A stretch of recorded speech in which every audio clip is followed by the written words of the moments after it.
कहानी है चुप रह जाना अच्छा नहीं। कब के बिछड़े हुए सावन और चारू ऐसे मिलेंगे, दोनों ने कभी सोचा भी नहीं था। स्थितियां कितनी बदल गई थी, लेकिन सावन का दिल आज भी वही महसूस कर रहा था जो बरसों पहले चारू के लिए महसूस करता था। आपका परिवार कहाँ है सावन? अब तो बच्चे बड़े हो गए होंगे।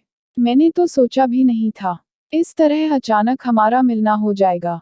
सबके सामने आप यह कैसा सवाल पूछने लगी है चारू जी? कहाँ के बच्चे? कैसे बच्चे? अभी तो हमारी उम्र खेलने खाने की है। चारू के चेहरे की मुस्कान फैलते फैलते रुक गई। उसने आगे पीछे देखा, मानो जो सुना उसी पर अविश्वास करने के लिए किसी का समर्थन चाहती हो। उसने गौर से मेरा चेहरा देखा और बोली, अरे भई, बाल काले कर लेना कोई बड़ी बात नहीं। उम्र छिपा कर दिखाओ तो माने। आंखों का बढ़ता नंबर और चाल में आए ठहराव को छिपाया नहीं जा सकता। हाँ, अगर अपना नाम ही बदल लो तो मैं मान लूंगी कि पहचानने में मैं ही भूल कर गई हूँ। आप सावन नहीं है न? चारू के शब्दों का तर्क आज भी वही है जो बरसों पहले था। वह आज भी उतनी ही सौम्य है जितनी बरसों पहले थी, बल्कि उम्र के साथ पहले से भी कहीं ज्यादा गरिमा में लग रहा है चारू का स्वरूप। मुस्करा पड़ा मैं, हाथ बढ़ाकर चारू का सर थपथपा दिया। याद है तुम मुझे क्या कहा करती थी जब हम पीएचडी कर रहे थे?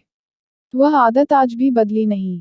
निहायत निजी बातें तुम सबके सामने पूछने लगती हो। पहचान लिया है मैंने। आज भी मेरे पापा की तरह सर थपथपा रहे हो। तब भी तुम मुझे मेरे पापा जैसे लगते थे। आज भी वैसे ही हो। तुम जरा भी नहीं बदले हो सावन। 20-22 साल पुरानी दोस्ती और सौहार्द आंखों में नमी बनकर तैरने लगा था। सुबह से सेमिनार में व्यस्त था।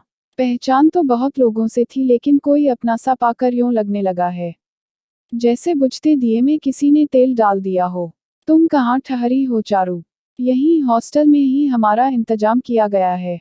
भूख नहीं लगी तुम्हें? 7 बज रहे हैं। आओ चलो मेरे साथ, कुछ खा कर आते हैं। मैंने कहा तो साथ चल पड़ी चारू। हमने टैक्सी पकड़ी और 5-10 मिनट बाद ही हम उसी जगह पर खड़े थे जहां अक्सर 20-22 साल पहले हमारा ग्रुप खाने पीने आया करता था। क्या खाओगी चारू? बोलो, कुछ भी हल्का फुल्का मंगवा लो। भारी खाना मुझे पचता नहीं है। मैं भी मीठा नहीं ले पाऊंगा। शुगर का मरीज हूँ, इसीलिए भूख सह नहीं पाता। मुझे घबराहट होने लगती है। डोसा और इडली मंगवा लिया चारू ने। कुछ पेट में गया तो शरीर की झंझनाहट कम हुई। तुम्हें खाने की कोई चीज पास रखनी चाहिए थी सावन। क्या पास रखनी चाहिए थी? यह देखो, है ना पास में। अब क्या इनसे पेट भर सकता है? जेब से मीठी नमकीन टॉफियां निकाल सामने रख दी मैंने। दोपहर में खाना खाया था। उसके बाद सेमिनार इतना लंबा खिंच गया कि शाम के 7 बज गए। 6 घंटे में क्या मेरी तबीयत खराब नहीं हो जाती? मुस्करा पड़ी चारू। इसका मतलब है अब हम बूढ़े हो गए हैं। तुम्हें शुगर है, मेरा जिगर ठीक से काम नहीं करता। लगता है हमारी एक्सपायरी डेट पास आ रही है। नहीं तो, ऐसा क्यों सोचती हो? हम बूढ़े नहीं हो रहे, बड़े हो रहे हैं, ऐसा सोचो। जीवन का सार हमारे सामने है। बीता कल अपना अनुभव लिए है जिसका उपयोग हम भविष्य को सुधारने में लगा सकते हैं। पुरानी बातों का सिलसिला चला और खूब चला। चारू के साथ विश्वविद्यालय के भव्य पार्क में हम रात 10 बजे तक बैठे रहे। अच्छा समय था वह भी। बहुत याद आता है वह एक एक पल। ठंडी सांस ली थी चारू ने। क्या बीता समय लौटाया नहीं जा सकता? हमारे बच्चे हमारा बीता कल ही तो हैं। जो हमें नहीं मिला वह बच्चों को दिलाकर हम अपनी इच्छा की पूर्ति कर सकते हैं। जीवन इसी का नाम है। पुराना गया, नया आया। मुझे होटल तक पहुंचते पहुंचते 10:30 बज गए। मैं थक गया हूं, फिर भी मन प्रफुल्लित है। अपनी सहपाठी से जो मिला हूं इतने बरसों बाद। बहुत अच्छी दोस्ती थी मेरी चारू के साथ। अच्छे इंसान अक्सर कम होते हैं और इन्हीं कम लोगों में अक्सर मैं चारू की गिनती किया करता था। कभी भी हमारे बीच झगड़ा भी हो जाया करता था जिसकी वजह हमारी निजी कमी नहीं होती थी।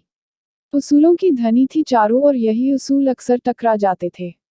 मैं कभी चारू को झुकने को कह देता तो उसका जवाब होता था, मैं केचुआ बनकर नहीं जी सकती। प्रकृति ने मुझे रीढ़ की हड्डी दी है ना। मैं वैसी ही हूँ जैसी मुझसे प्रकृति उम्मीद करती है। तुम्हारी फिलॉसफी मेरी समझ में नहीं आती, तो मत समझो। तुम जैसे हो रहो न वैसे। मैंने कब कहा मुझे समझो? 7-8 लड़के लड़कियों का ग्रुप था हमारा जिसमें हर स्वभाव का इंसान था। बस चारू ही थी जो अपनी सीमाओं, अपनी दलीलों में बंधी थी। मैं चारू की नस-नस से वाकिफ था। उसके चरित्र और बातों में गजब की पारदर्शिता थी। न कहीं कोई लागलपट न हेरफेर। कभी कोई गोलमोल बात करने लगता तो वह झुंझला जाती। यह जलेबी क्यों पका रहे हो? सीधी तरह मुद्दे की बात पर क्यों नहीं आते? साफ साफ कहो क्या कहना चाहते हो? कोई भी बात कभी कभी इतनी सीधी सरल नहीं न होती चारू जिसे हम झट से कह दें। कुछ बातें छिपानी भी पड़ती हैं। तो छिपाओ उन्हें। आधी अधूरी भी क्यों बतानी? तुम्हें अगर लगता है बात छिपाने वाली है तो सबके सामने उसका उल्लेख भी क्यों करना? पूरी तरह छिपा लो ना। मुझे आज भी याद है जब हम आखिरी बार मिले थे तब भी झगड़ कर ही अलग हुए थे। वह दिल्ली लौट गई थी और मैं आगरा। उसके बाद कभी नहीं मिले थे। उसकी शादी की खबर मिली थी जिस पर इक्का दुक्का मित्र ही पहुंच पाए थे। दूसरे दिन विश्वविद्यालय पहुंचे तो नजरें चारू को ही खोजती रहीं। कहने को तो ढेर सारी बातें कल हमने की थी लेकिन अपनी निजी एक भी बात हम नहीं कर पाए थे। किसे खोज रहे हैं बासुजी? किसी का इंतजार है क्या? मेरी नजरों को भांप गए थे मेरे एक सहयोगी। हाँ, वह मेरी सहपाठी मिल गई थी कल मुझे। आज भी उन्हीं को खोज रहा हूँ। लंच ब्रेक में ढूंढ लीजिएगा। अभी जरा इनकी बातें सुनिए। इनकी बातों का मैं सदा ही कायल रहता हूँ। मिसेज गांगुली की फिलॉसफी कमाल की होती है। कभी इनके लेख नहीं पढ़े आपने? कमाल की सोच है। चारू खड़ी थी सामने। तो क्या श्रीमती गांगुली अपनी चारू ही हैं जिसके लेख अक्सर देश की प्रतिष्ठित पत्रिकाओं में छपते हैं? जरा किस्मत देखो। पति शादी के 5 साल बाद अपने से आधी उम्र की लड़की के साथ भाग गया। औलाद कोई है नहीं। अफसोस होता है मुझे श्रीमती गांगुली के लिए। काटो तो रक्त नहीं रहा मेरी शिराओं में। आंखें फाड़ फाड़ कर मैं अपने सहयोगी का चेहरा देखने लगा जो बड़बड़ा भी रहा था और बड़ी रुचि लेकर चारू को सुन भी रहा था। इस सत्य का इतना बड़ा धक्का लगेगा मुझे मैं नहीं जानता था। ब्लड प्रेशर का मरीज तो हूं ही मैं। उसी का दबाव इतना बढ़ गया कि लंच ब्रेक तक पहुंच ही नहीं पाया मैं। तबीयत इतनी ज्यादा खराब हो गई कि अस्पताल में जाकर ही मेरी आंख खुली। सावन क्या हो गया तुम्हें? क्या सुबह कुछ परेशानी थी? चारू ही तो थी मेरे पास। इतने लोगों की भीड़ में बस चारू। शायद 22 वर्ष पुरानी दोस्ती का ही नाता था जिसका प्रभाव चारू की आंखों में था। माथे पर उसका हाथ और शब्दों में ढेर सारी चिंता। अब कैसे हो सावन? 50 के आसपास पहुंच चुका हूं मैं। बासु जी। बासु साहब सुन कर कान इतने पथरा गए हैं कि अपना नाम याद ही नहीं था मुझे। माँ बाप अब जिंदा नहीं है और छोटी बहन भाई कहकर पुकारती है। बरसों बाद कोई नाम से पुकार रहा है। कल से यही आवाज है जो कानों में रस घोल रही है। और आज भी यही आवाज है जो संजीवनी सी घुल रही है कानों में। सावन क्या हुआ? तुम्हारे घर में सब ठीक तो है ना? क्या परेशानी है? मुझसे बात करो। क्या बात करूं मैं चारू से? समझ नहीं पा रहा हूं क्या कहूं। डॉक्टर ने आकर मेरी पूरी जांच की और बताया अभी भी मैं पूरी तरह सामान्य नहीं हूं। सुबह तक यहीं रुकना होगा। तुम्हारे घर से बुला लूं किसी को? तुम्हारी पत्नी को? बच्चों को? अपने घर का नंबर दो। अधिकार के साथ आज भी चारू ने मेरा सामान टटोला और मेरा कार्ड निकालकर घर का नंबर मिलाया। 1 बार 2 बार 10 बार। कोई फोन नहीं उठा रहा। घर पर कोई नहीं है क्या? मैंने इशारे से चारू को पास बुलाया। बड़ी हिम्मत की मुस्कुराने में।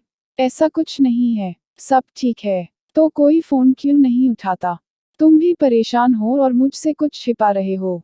हमारे पास छिपाने को है ही क्या चारू? तुम भी खाली हाथ हो और मैं भी। मेरे घर पर जब कोई है ही नहीं तो फोन का रिसीवर कौन उठाएगा?